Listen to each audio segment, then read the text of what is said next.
আমরা নিশ্চিতভাবে বলতে চাই, বিনামূল্যে শিক্ষা সম্প্রসারণ, মেয়েদের স্নাতকোত্তর পর্যন্ত শিক্ষা নিশ্চিত করা হবে।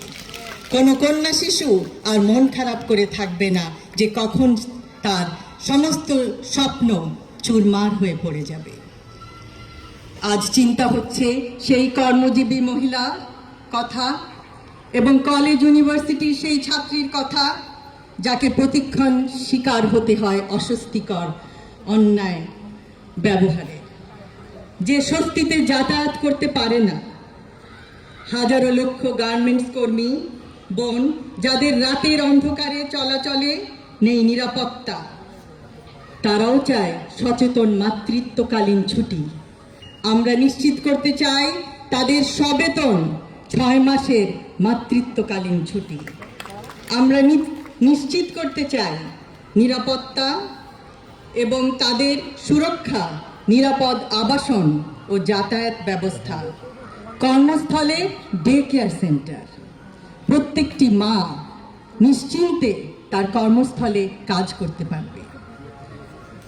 আজ মনে পড়ে সেই বয়োবৃদ্ধ নারীর কথা যাকে শেকলে করে বেঁধে দিয়েছিল একটি গেটের, বৃদ্ধাশ্রমের একটি গেটের সঙ্গে তার পরিবারের লোকজন।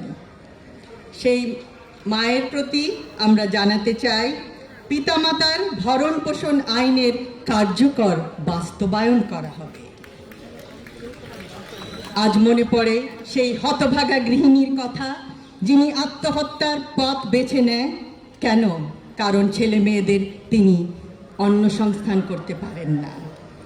আমরা নারী সাপোর্ট সেল গড়ে তুলব, উদ্যোক্তা নারীদের আর্থিক ও দক্ষতা সহায়তা প্রদান করব, আনুষ্ঠানিক অর্থনৈতিক খাতে নারী কর্মস্থান বৃদ্ধি করা হবে।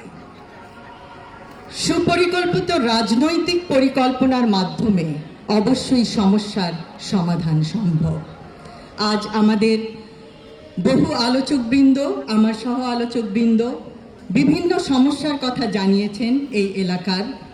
আমরা শুনেছি, আমরা সবাই জানি এবং পরিবেশ সম্পর্কে, পরিবহন খাতে ট্রাফিক জ্যাম সম্পর্কে আরও বিভিন্ন সমস্যার সুনির্দিষ্ট সমাধান সুপরিকল্পিতভাবে উপস্থাপন করা হয়েছে আমাদের ইশতেহারে।